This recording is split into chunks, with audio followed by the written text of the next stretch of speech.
All right, we're in. We're live.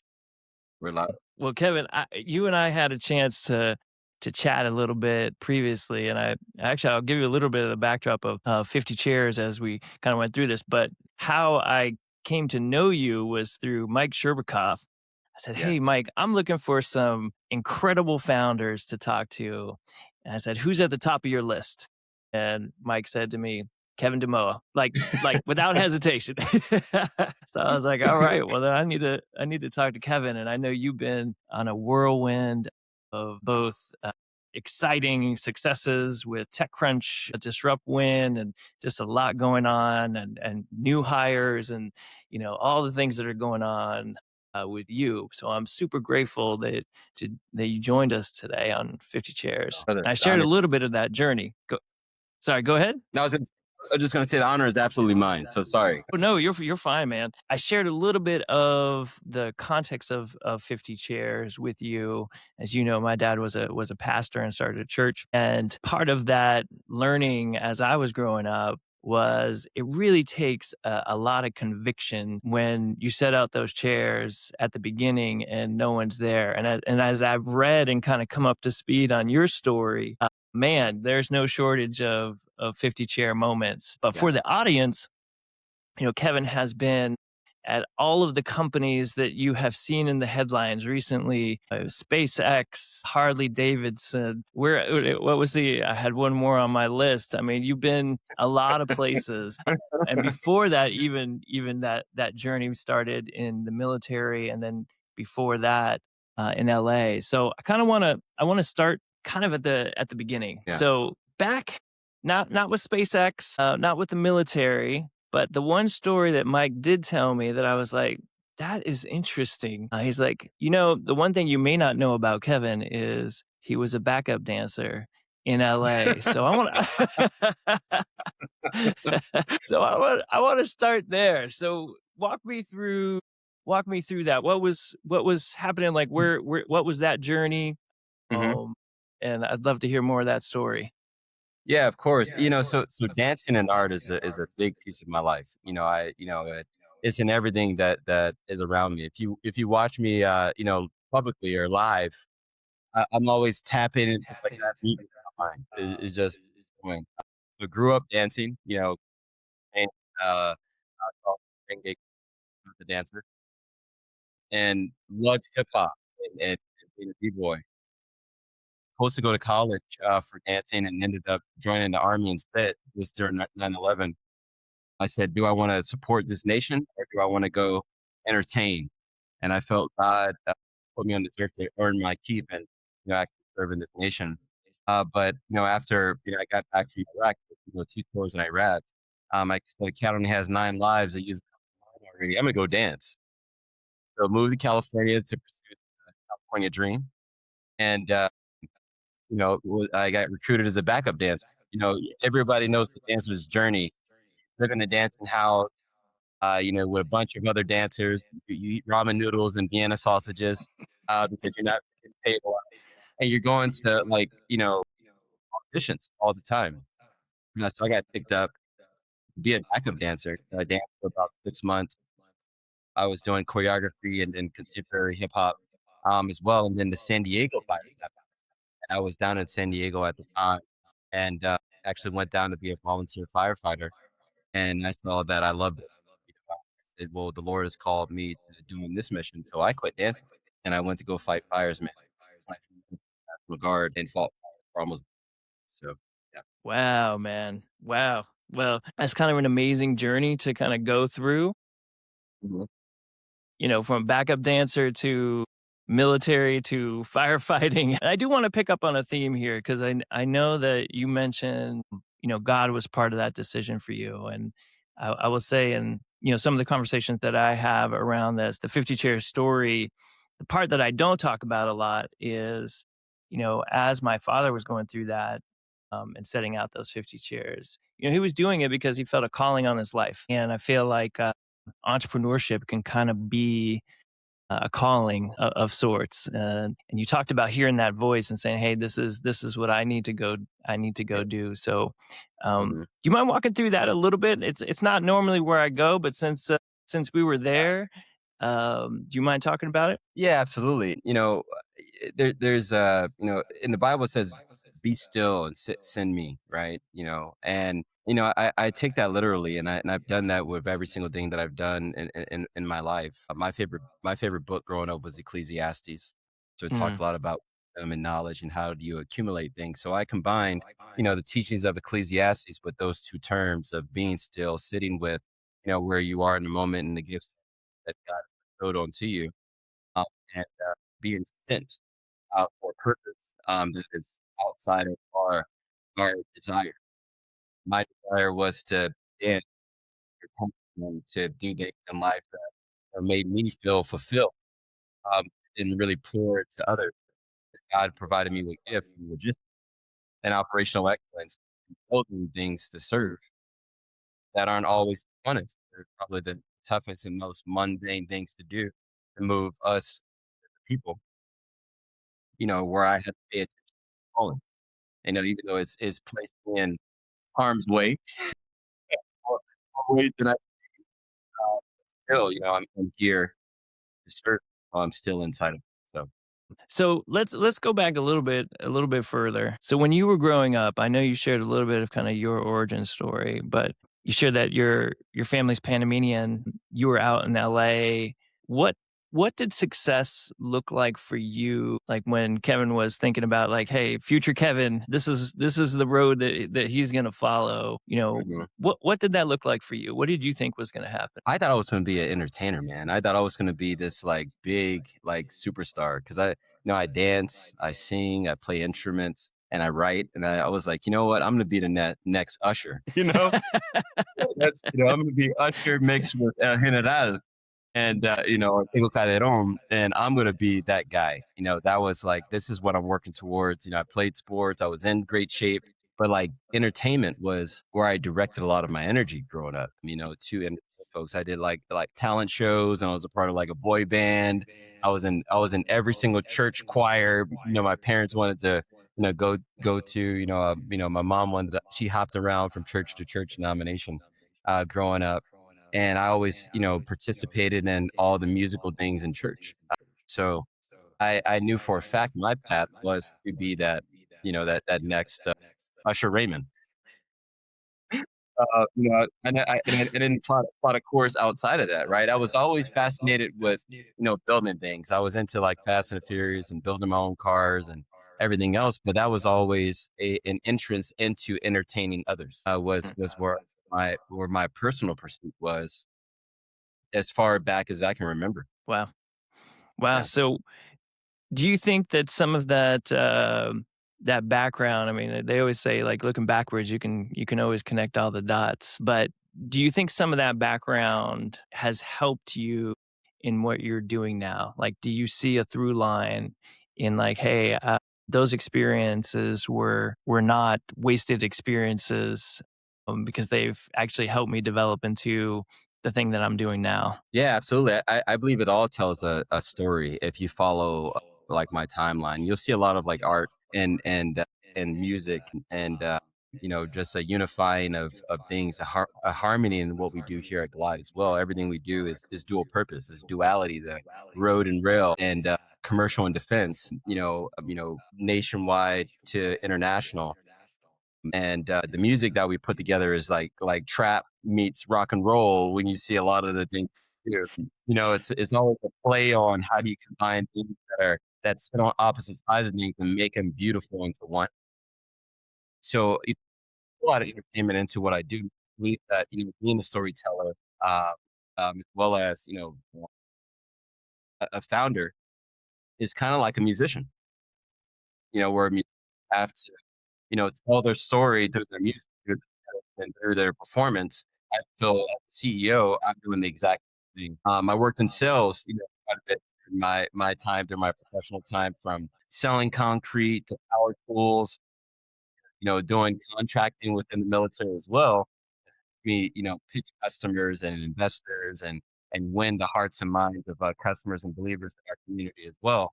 As we Mm. build out this, this mission. So Yeah. I asked you that question because there's a lot of young folks who are, this AI disruption that's happening, is unfortunately affecting, this particular group, 18 to 24, right? And I think Mhm. looking backwards, you can always see like, oh yeah, man, that experience. Like, so I did door to door right out of college, right? I mean, Yeah. I graduated, there were no jobs, and so I went into sales, and if you had asked me at that moment of time, did I love that? No, I did not love that.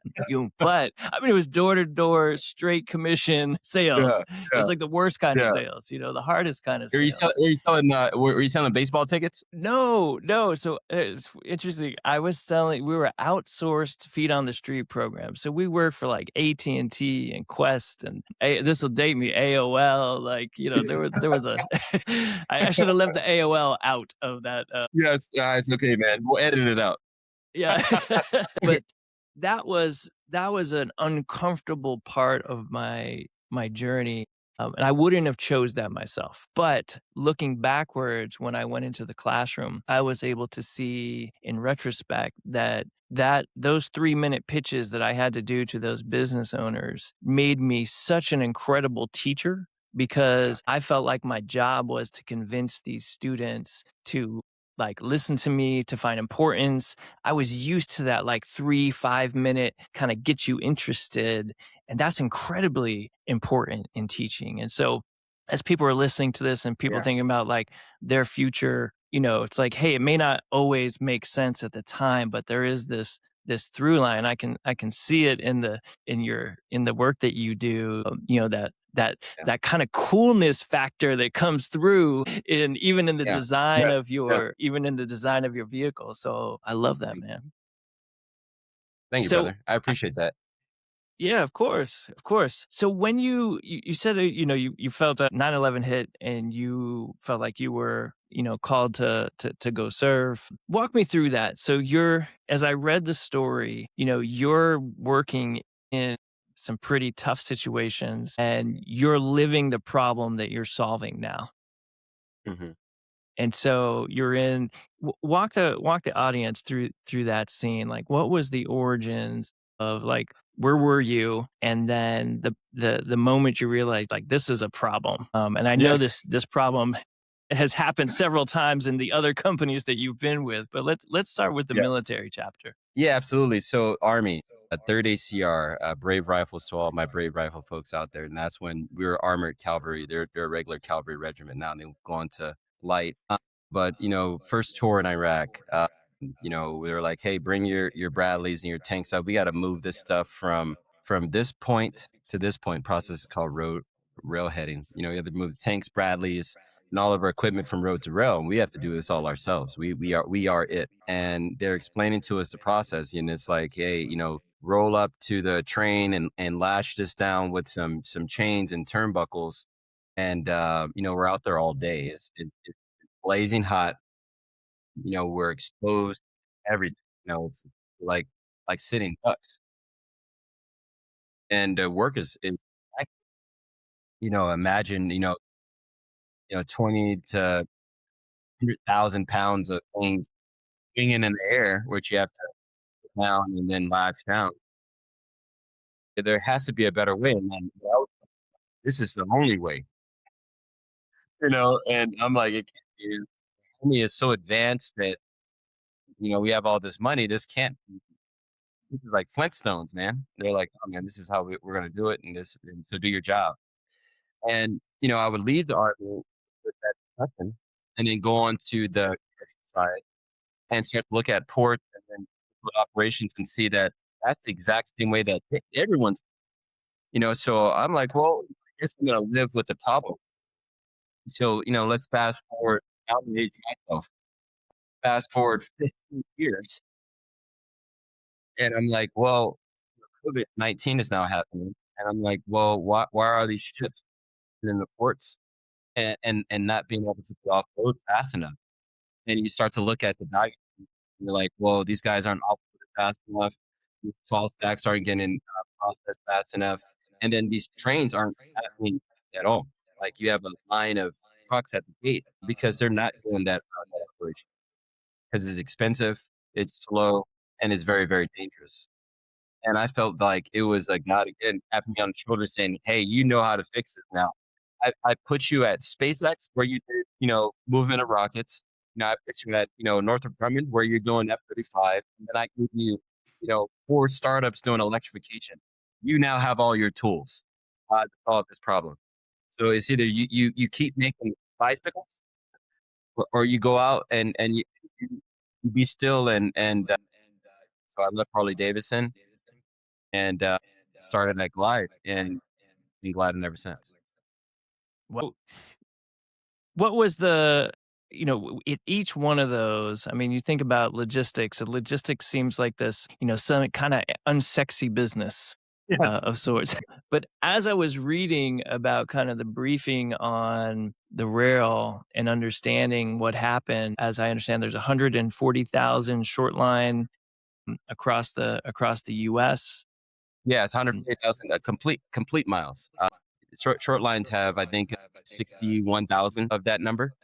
yep, Interesting thing about that number is 1916, we had 215 or sorry, 250,000 linear miles of rail within the United States with that now that number being down at 140,000 with the the amount that we lost, they're now walking trails. really?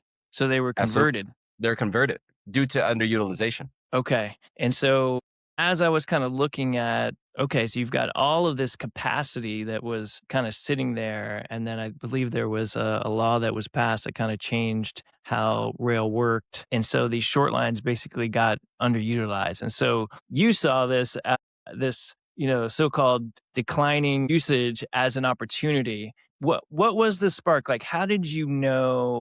Was it just through experience as you kind of went through this and said, look, there's like so much rail out there. If we could combine both rail and, off rail, we could really utilize this. What was that moment for you where that light bulb went off? Yeah, absolutely. I think for me, it was a lot of research. It was the pain from the past mixed with the learnings from the journey, and then digging deep with the stakeholders. And when I say the stakeholders, I mean the shippers, the railroad operators, the drayage folks, and then the communities that these rail lines, actually operate in, and marginalized communities at that. These are folks that at the peak of rail, had bus towns, right? And now these communities are impoverished, and inundated with, abuse, name your abuse, drug abuse, alcohol, whatever it may be, because those jobs went away as that rail line declined and died in a lot of these instances. So that was my big carrot. I support the community. The next was, you know, we've invested all this time and money and resources into this infrastructure that can actually, literally reindustrialize America. If you look at nearshore and move things faster, we're only utilizing one corridor because it's really accessible, while the other corridor just stays dormant. And that corridor, mind you, is more efficient, it's more effective, and it's cheaper across the board. Talk about bringing down the cost of goods sold, the cost of eggs and fighting tariffs. You shift things over to that mode, and you directly impact the way that goods are processed in our stores, right? So those are the items that I wrote in on. And the last piece was like, I can make this sexy. Right. So take, existing legacy systems. So I want to dig into that. I was a couple weeks ago. I was at an event with Kathy Wood, and she was talking about the amount of investment that went into AI, and there was a 150-year horizon. So it was looking at the investment in rail, and rail was like at the tail end of this, and then you've got AI. Right, as the new boom, right, and the amount of money going into AI is way outpacing the rail and even the dot com boom and all of that stuff. If you look at it over the long tail, what Mhm. I think is really interesting about what you're doing is that you're on both ends of this spectrum, and you talked about these communities. I can only imagine that during that first railroad boom, these communities were bustling because of as rail was getting invested, that meant jobs, and then as that has declined, um, I don't want to say that that's a forgotten part of the community, but, I would imagine as you've been doing this, you're seeing areas that just were left behind. Absolutely. And so talk me through a little bit of, what that's like. Is that part of the mission? Is there a social aspect to, hey, we want to revital not only does it make sense to revitalize these short lines from an economic perspective, but it also makes sense from a social well-being perspective. Yeah, absolutely. Yeah, that's a core part of our thesis, is to, build around these communities. As we look at, the silver jobs, right? The silver age jobs, are the hardworking, back breaking blue collar jobs are starting to go away because, the new generations coming in, are looking at, AI jobs to, do the work. Whereas we can, take a technology like Glide and inject ourselves into these communities and provide them with real generational wealth in the form of next gen jobs and education.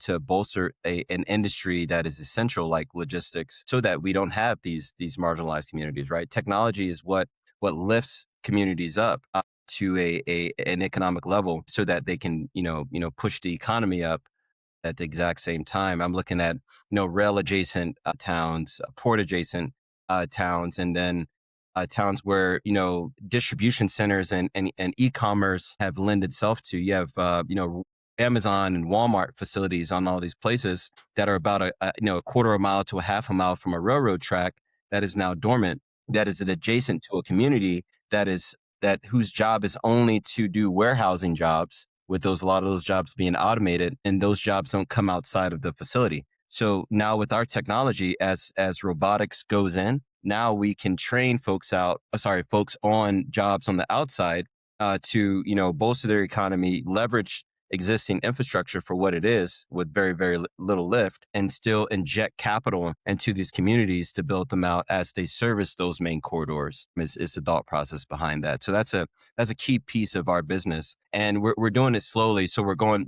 city by city, town by town, county by county, state by state, and eventually we want to break out into the world, but definitely want to be a big part of the mechanism as a part of American reindustrialization as we, push the nation forward. Yeah, I love that part of the mission, and the more I've kind of learned about rail, it's such a I don't know if you maybe I'm just being Pollyannish about this, but there's something about being on a train that I Yeah. say that is very different way of travel, right? Even as a customer of, Amtrak and traveling, I did a trip once from DC to Florida, very different on a train. You get to see I don't know, I feel like you get to enjoy that journey a little bit more than you do on a plane, right? Not fast. Absolutely. Yeah, not fast. Yes. Yeah. I mean, it's definitely being still. I mean, you have Mm. nothing to pay attention and be present while you're on a train, man. I mean, it's so historical. I mean, it gives me chills thinking about it now. The first real big, after the horse and carriage, right, was the industrialization or the of trains. Like trains are what connected our nation together via the transcontinental railroad. So think about that invention and what it did to our economy as Americans. And the next, big leap was containerization. But between those two, I mean, it changed the course of the world. And then, of course, roads came up and, trucks, started to do its thing. But, those rail lines are still there and they still move a lot of American and other industries around the world. But they could move a lot more, is our point, right? And that is your mission. Yes, sir. That's our mission. Yes. So when I've talked about this, I've called it kind of the ugly middle or the wilderness. When you first set out, I'm sure when you started telling people, "Hey, I've got this idea. It's going to be a train and a car." And I feel like that's like with everything that's going on, it's like maybe almost like what? Yeah. Kevin's talking about trains. We're Yeah. talking about like drones and flying and he's like, "No, no, no, no. Let me explain this to you." Yes. And I feel like every entrepreneur has that moment when something is new and innovative and people just don't quite get it yet. Talk me through what was that like for you as you were like, "Hey, I see a real problem. Hmm. I've lived it.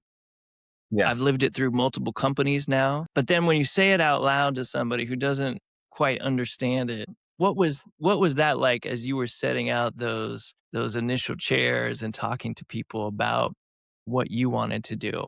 Yeah, it was a tough journey, to be honest. I mean, it's it's laughable now where we are, but in the beginning, I was like, it just, as the founder that sees it all happen in real time, and you have the war wounds from it all, and you can point to all the data, right? That is like, Mm, dude, this is like out there. It's like it's exposed. There's a lot to it. If you just pull on a little bit of these threads to expose it more, you explain what you're gonna do, and they're like, wow, man, that sounds like some like sci-fi Jetson stuff, bro. Like, yeah, you're probably like a decade out from where this is. Even though you explain, hey, the problem is like now there's like 120 million people that are impacted by the same problem. There's like billions of dollars, hundreds of billions of dollars that this problem, that is paid towards this problem for it to go away, but it never does. You show the statistics and then you show the solution, and it doesn't add up. So words didn't do it, so we put it in CAD and then showed images of it. That didn't do it. It was like, wow, that's a great thing, but I don't think not in our lifetime. And then it all happens, right? COVID happened. Then you had geopolitical tensions that happened, and then you started to see catastrophic failures throughout the United States start happen, right? And that directly affected, our American tables, where folks are like, oh, well, how is this impacting us? Oh, the rails are. This is the reason. The roads and the rails and the boats, man, mm. who's going to help this? Who's going to solve this? Right. And, it's like, hey, we've been hiding in plain sight. We've been, actually jumping up and down saying that we're here. But I think it's time and place, for everything. Working at SpaceX when I first joined, no one believed that we were going to launch rockets, recover them, then relaunch them again. To that point, they were throwing first stages into the oceans, and SpaceX had to show them, hey, this is a possibility. And I feel, as entrepreneurs, it is our responsibility to demonstrate while we educate folks on how we solve this big problem, right? We can't put something in front of a person and say, hey, you figure it out. It looks great, right? Now you figure the rest out. No, it's a continuous, education on the why, right? And the re-education on the why while you evolve the product offering at the same exact time. Because as emerging technologies comes, it introduces more problems. So we have to evolve that and then teach why that our solution is still the right solution for that new problem that popped up because of this new technology that has evolved. So yeah. Yeah, I feel like as I'm listening to your story, entrepreneurs, when you pitch that first couple people, if you're lucky, you get in front of somebody that really understands it and maybe probably just believes in you. Yeah. And I know you and I have a mutual colleague who in Josh Bear, who, as you know, recently passed. And I just would be remiss if we didn't pause and just acknowledge for me and for you. Josh had an important role for Living Tree. He was the one that introduced me to my then future acquirer. And there was just something about him.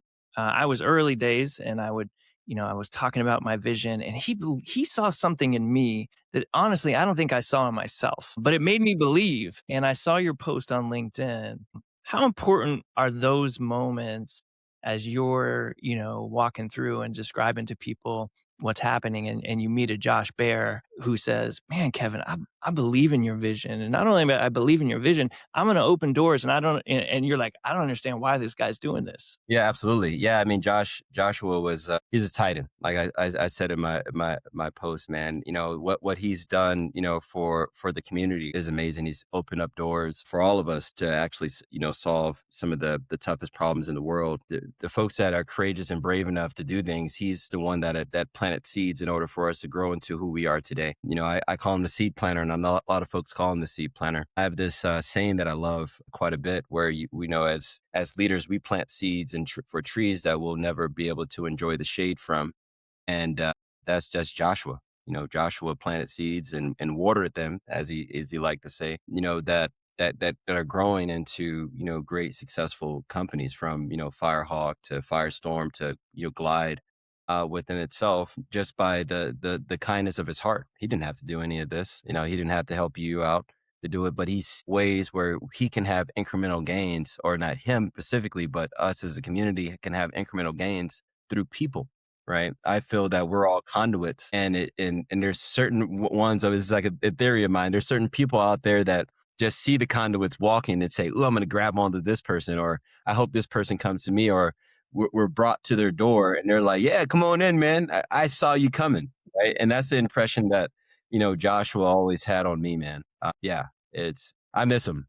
I miss him. He's an incredible man, and we're gonna push harder because of the belief that he has, in all of us. So yeah, thank you for Yeah. mentioning.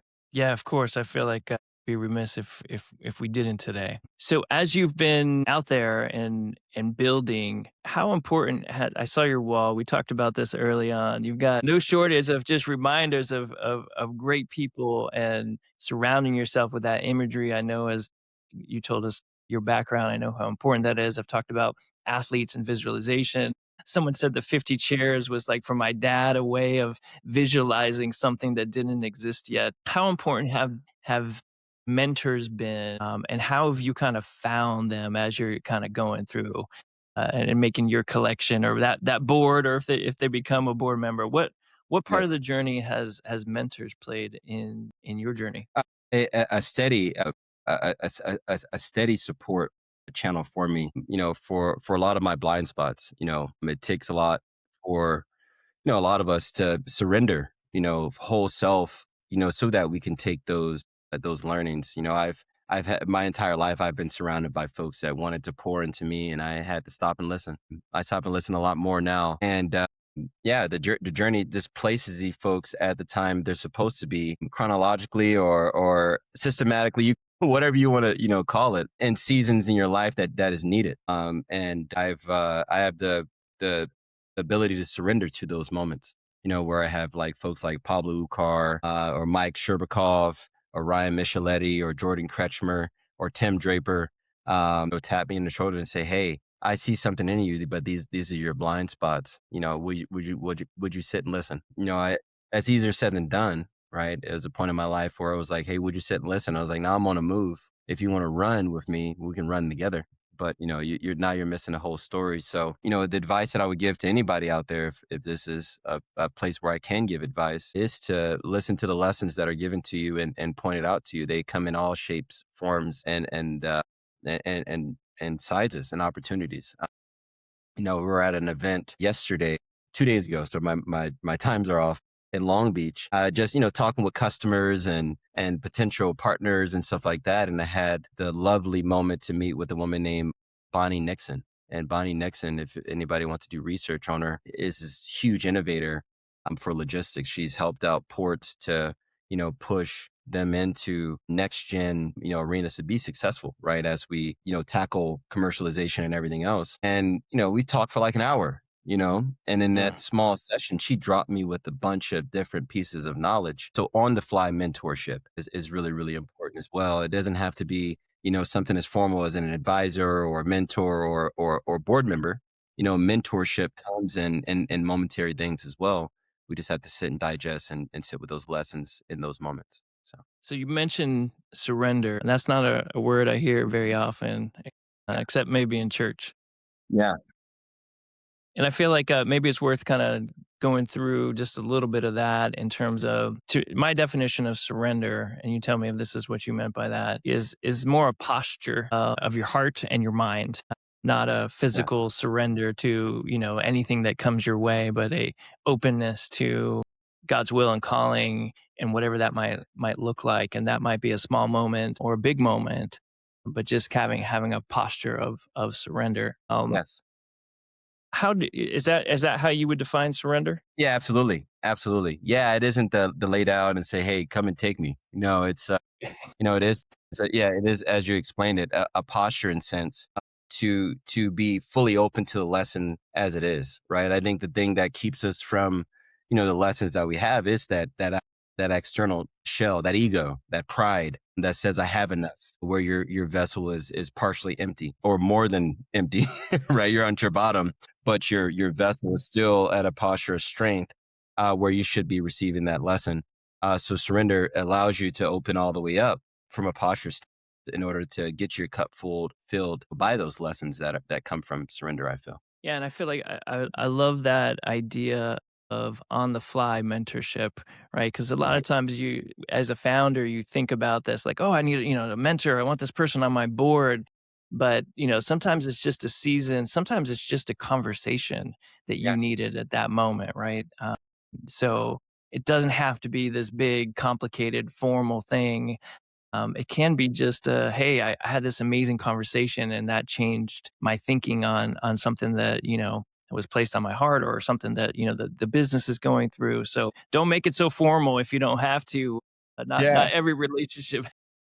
No, not at all. Because I mean, eventually you'll run out of stuff, man. If the person only has so much to give you, and they serve their purpose. If something's formal, you're like, I don't know why you're still why you're still around. It becomes a place of tension now. It's like I have to keep you around due to responsibility, but the lessons that you were meant to provide for me were only supposed to serve me over this short amount of time. So I think it's good to pay attention to that. So as you're starting Glide and you're thinking about all of the things that are gonna, you're just getting going. What, everybody sees, I saw the big moment with TechCrunch Disrupt, which is amazing. I mean, I Yeah, loved it. thank I you. saw that on LinkedIn. I was like, oh gosh, that's wonderful and validation. But the Yes. part that people don't see is like those early days. And so, what were the things that you kinda got wrong that you didn't anticipate? You were like, "Hey, I I got the idea, I got this mission, I'm going to do stuff," and then stuff isn't working. Yes, absolutely. In the beginning, it was like, yay, in order for me to raise money or to make, my technology feel like it's real, I need to surround myself with big, logos, like folks that have like mounds of experience and that have worked for like the Apples and the Googles or whatever it may be in order to make my technology seem like it's relevant, right? For me, that was a big mistake, right? Because what we're creating is something that's new that legacy systems may not, impact in a positive way. It may root it in something that, is wrong. The other one is identifying, how to really go to market, right? We all want to go to market with that, sexy, futuristic thing that is going to just save everybody's lives, but takes millions and millions of dollars and many years in order to certify and to make safe and to put in place was the other mistake that, I led with is like, you know what? I got this big, sexy machine. It's going to just change the world immediately. Just pay for it, right? So go back to basics, identify, how you're going to solve the problem at its most, primitive level, demonstrate that, and then evolve it over time. Is the lesson that I, got through that I obtained through that. And then the next lesson was aligning with the right people that, want to go on with the mission. And not everybody is fit for that time period, right? Yeah. It's, I think that everyone like seasons, folks have seasons, and you have some folks that are with you for several seasons. They could be with you all the way into the end, and other folks are meant to, get you to a certain posture, and they've served their purpose. So to not be too attached, to the idea that hey, this person is going to carry me to forever, but acknowledge that hey, this may be a temporary thing, to get us to where we need to be next. So Yeah. Well, I saw that you are you're building the team out, and as a CEO, you mentioned early on, like some of those folks, like the Drapers of the world, can help you see your blind spots. And so I feel like part of the trick of being an entrepreneur is understanding what you're really, really, really good at, and then what you may not be, really good at, and you need to either hire for or learn yourself. mhm. Where are you in terms of that, CEO archetype? Yeah, And what were some of the blind spots that people, if you're comfortable sharing, that said, always. "Hey, Kevin, you're amazing at this, but, Yeah. we you could use some support around these things." Yeah, absolutely. So I'm the person that wants to do everything. I want to design it. I want to build it. I want to sell it, right? I want to sustain it. I want to operate it. I want to plan for it. I want to raise for it. I want to do it all, right? I want to be, the one man band, right? I want to be Quincy Jones, who's back on the wall as well, right? That can just do it all, the orchestrator, and you find quickly that you run out of bandwidth very fast, right? You can only be superhuman for so long before you start to crack because kryptonite is all around us. So, what I would say, personally about myself is like being able to, disseminate and accept help. For the area to free me up so I can do the things best, to relinquish, some of that control to competent, folks so that they can steer, the company in a direction that it needs to, so we can verticalize it through pillars and displace out instead of it just being a spear. Right now we have, a rope of many strands that are braided together to pull this mission, forward. And that's where, a lot of my blind spots were. Glide is my baby. It's everything that I've worked for. It's the culmination of my entire career, is my love note to logistics. But being able to share that page with other folks, I mean, it's something that I've struggled with, for some time, and now starting to, recruit great team members, around me that are like, hey, you know what, man, I can really take this from you and fulfill your mission and dream probably better than you can, but we'll still align, with it. And me being able to, back to that word, surrender to that ideal of it, is propelling us forward in so many different ways. So Amazing, man. Yeah, that I think that is a tough thing to do as a founder, is to let go of the reins to people that to help the company grow, right? There's only so many places Kevin can be at yeah, once. absolutely. I try to be in all the places, man, but it comes with a sacrifice, right? You, Mm, you can't you can't yeah. be everywhere. So, and I'm not going into a cloning machine. So it's Well, you tempted me with that one. We could talk about that for a while. yeah, I've been experimenting with agents recently, and what a yeah, what a what a crazy world. crazy world. So once you get past this kind of wilderness phase of like, of having this vision, and then, you're working on it, you're iterating on it, and then you pitch it, right? And I was Hmm. reading online that your very first customer, Taylor Transport, he said, "Man, I didn't think this technology would be available in my lifetime." Hmm. What a validating moment I'm sure that had to be, when someone who's like, "Hey, this I see the problem and I wanna buy the solution that you're Yes. providing." Talk to me how did that happen, and what did that mean for you both personally as a founder, but then also for the company? Yeah, absolutely. So we were going around knocking on doors and doing market research and pitching the product. At that time it was you know, a paper, napkin, sketch, and an idea, right? With a bone squad of one or two, of us, going door to door, and sitting down with railroad operators and truckers, drayage truckers, I mean, construction folks as well, that move their stuff. And Mike Leboki, president and CEO of Taylor Transport, was all three at one time. Has worked in transportation his whole life, loved transportation, loved logistics, started out driving truck, and now he's running this big, great, trucking company, railroad company, and construction company in Vancouver, Washington. And to sit down with him and to explain the story and to see his eyes light up and say, I needed this like 25 years ago, was the most validating thing.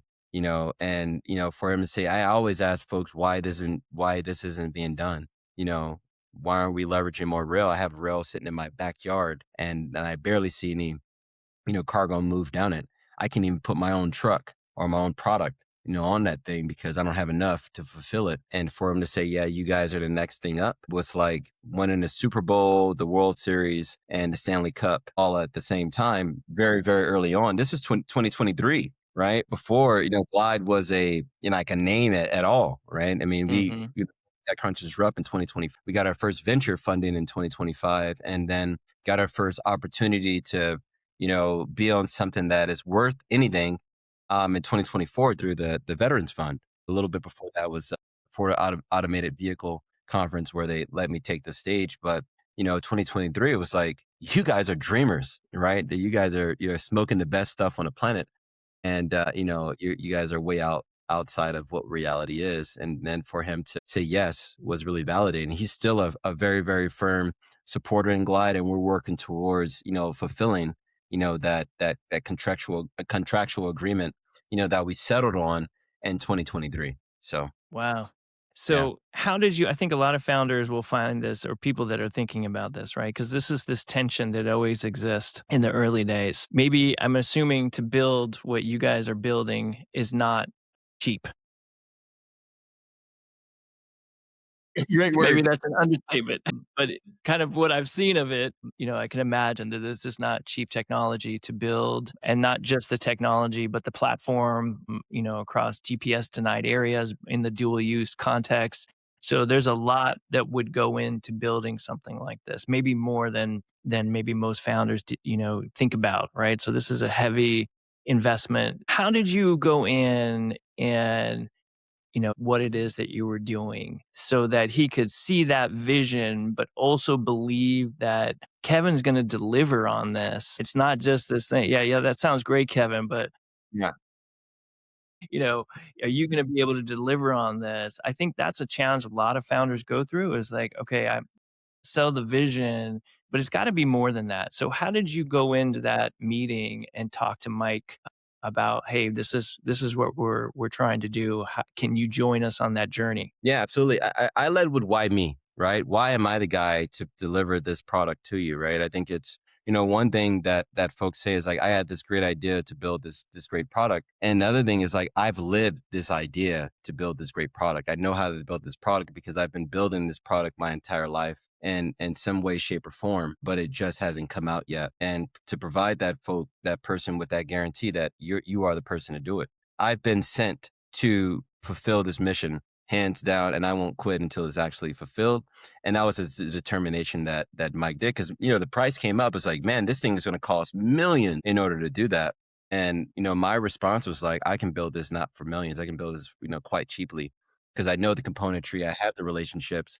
I've lived in this problem my entire life, where I can look at the units of economics, string together networks in order to assemble a product that can serve your purpose, and at the cost that I'm telling you at is going to be at, that's going to be cheaper than everything else out there, and at a time as well as a quality that is on par, but with what you suspect. And that was the conviction that he was like, yeah, like, I believe you, but I'm going to make you prove it to me. But and what you said, can you do it? And we've done it. We've raised some money, but what we've built with the capital that we've raised, we haven't raised tens and 20 and 30 and $100 million. We've raised $8 million to date, and we have three great vehicles with another one on its way, and then a software product with a full team. Where a lot of other companies raise way more money than we have, don't have a product, have a team, and it's still trying to figure it out. Where we have product that is ready to field with commercial contracts as well as defense contracts to pilot out, to prove out, our solutions. So yeah, we're making good. That so capital efficiency. I want to stay on this. So I did an episode with two guys that are building an electric sports car. Let's go. Who are they? Maybe I'll connect you guys. Okay, cool. But one of the things that they were talking about, I'm just wondering if this applies to you, is, they said in F1 racing, you can spend millions of dollars on a fender, like a custom, light. And their approach was different. They were using off the shelf components that have millions of miles of use and test cases.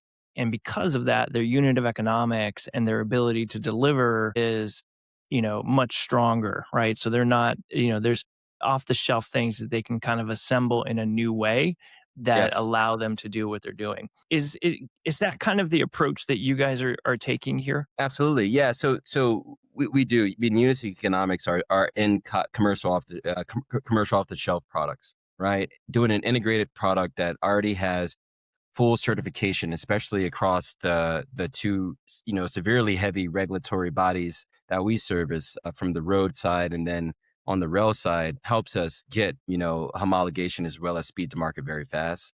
We have a robust product out of the gate as well, and then our patented moat is involved in the functionality of deployment, not so much in the actual device itself. I think folks that build that way are very smart. They can get really fast feedback from the market and still be able to build at a rate that is faster than others that are trying to reinvent the wheel. The wheel is there, so use the wheel, and then evolve the things that need to be evolved, right? So leveraging your secret sauce. How do you package this thing up to be different than others to serve a purpose? how do you overlay emerging technologies into that integrated product to continue to propel your product offering? And then how do you overlay a service on top of that in order to bring your cost down and your value up? Are the things that we really focus on at Glide. Yeah, that's super smart. And just as people are listening, I think sometimes it's,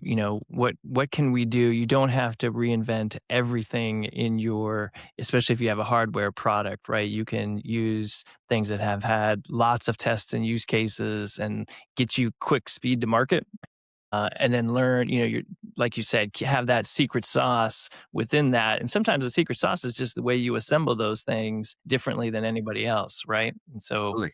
Absolutely. that's smart, and, I'm sure your investors love that you are incredibly capital efficient. Absolutely. We make a lot. We make it a little bit goes a long ways for us at Glide. So So tell me, as I know we're getting close on time here, Kevin, but, there's a weight to, as I was reading the story about Iraq and some of the issues that you guys were running into there, and you were saying, "Hey, this is just the way it's done, you get the job done." But you're in a dual use context, and you know what it's like to be that guy or girl who's having to do that. Is there a weight as you think about that in the kind of dual use context that, hey, this thing that we're building, yes, it does have, commercial use for tailored transport and others like it, but it also has a use case where the consequences are real in terms of, like, could be life or death, for those soldiers. Is there a weight to that for you? oh, it's heavy for me. It is. It's the thing that is most bounding for me. There's two big issues that I really like to address that keeps me moving. The first is that we talked about earlier, the marginalized communities that are impacted by the underutilization of infrastructure. The second one is our warfighters and our national security and the folks that have been called and have answered the call in order to robust our national security. So supporting the warfighter in garrison as they stage and train to deploy out to geopolitical tensions around the world, and then how they're serviced in contested environments. Logistically is something that weighs heavy on me. Out of a logistical mission, um, you know, 1 out of 5 missions, there's a loss. There's a life that's lost during doing logistical missions. Right, convoys that are going out to pick up scrap pieces of equipment to bring it back to base so that we don't leave IP in the enemy's hands, and those convoys being decimated where you could have sent, Raiden, out to go get that stuff. If Raiden's loss is no big deal. But, circumstances like that, or even railhead operations where you don't need to have, troops at the line side to, move their munitions from road to rail. They can just be, at the point of embarkation and debarkation on either side to receive it while the thing does its thing along the way. And then the commander, looks at Ezra 16, which is our software, to ensure that it's proceeding as planned.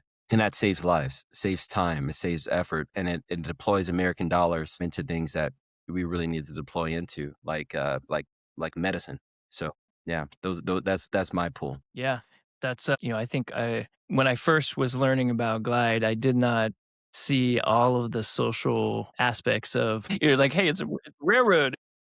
Yeah, yes, yes, yes. But there's a lot to this, and I can see why people are attracted to this mission, the mission that you guys are on, in terms of just the problem you're solving, but the effects that has both in the commercial and dual use space. So incredibly proud of the work that you're doing, man. Cool stuff. And that it would do this all autonomously is like next level. Yeah, let's go. That's Let's go, man. What's human in the loop? I mean, we want to employ folks. So I mean, you think about it from a next gen job perspective. Now we have like digital twin operators, and we have mechanics that service things from the safety of their home, working with robotics as well. You're teaching folks that don't have degrees in engineering and automation to do things that they don't need degrees from, and provide them with paychecks that are on par with engineers is another big piece of our mission. So making logistics sexy again. Hey, I love it. That's the new slogan. Now I know you do have a slogan Yes, on the yes, back. yes.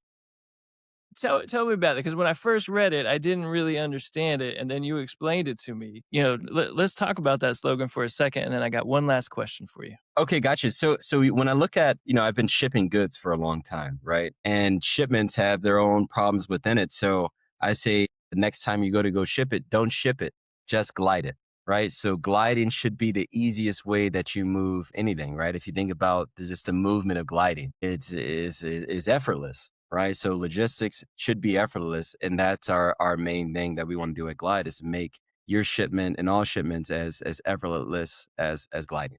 So let's glide. Yeah, I love it. I love it, man. Well, as you are thinking, I know you're in the middle of the fight, but as you're thinking about your journey and people who, are maybe on a different stage of that climb, Hmm. and you're thinking back at like early Kevin and saying, "Hey, if I was going to give advice to my younger self or someone who is at that stage, thinking, man, I want to be where Kevin's at. Yeah. How do I get there?" Yeah.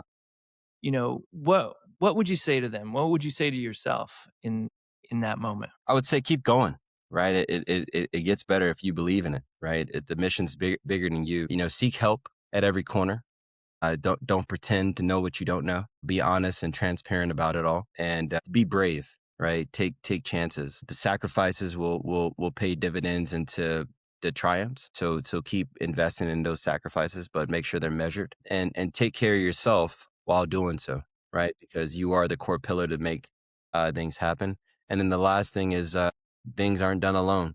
Seek a community and ecosystem to get you there. Whether that ecosystem is a capital factory or a new lab or a UCR, or an incubator like Antler, or an investor community like the Veterans Fund or Outlander. Seek those folks to push you forward, even if it isn't you taking money from these folks. But advice are pay dividends into you actually getting that investment. Network effects are real.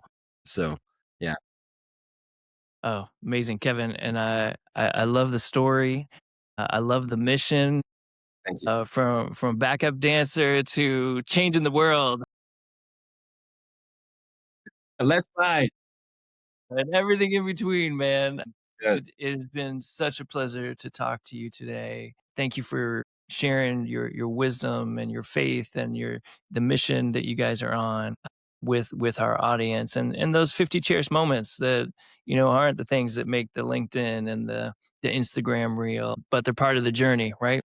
Yes, sir. So if people want to find you, where can they find you? Yeah, you can find me on LinkedIn. That's I'm not a social media person, but LinkedIn is the best place to reach out to us. You can find us on our company's page as well, Glide, or our website, Glide Tech, GLID Tech. TCH.us. And if you see me at conferences, I'm there.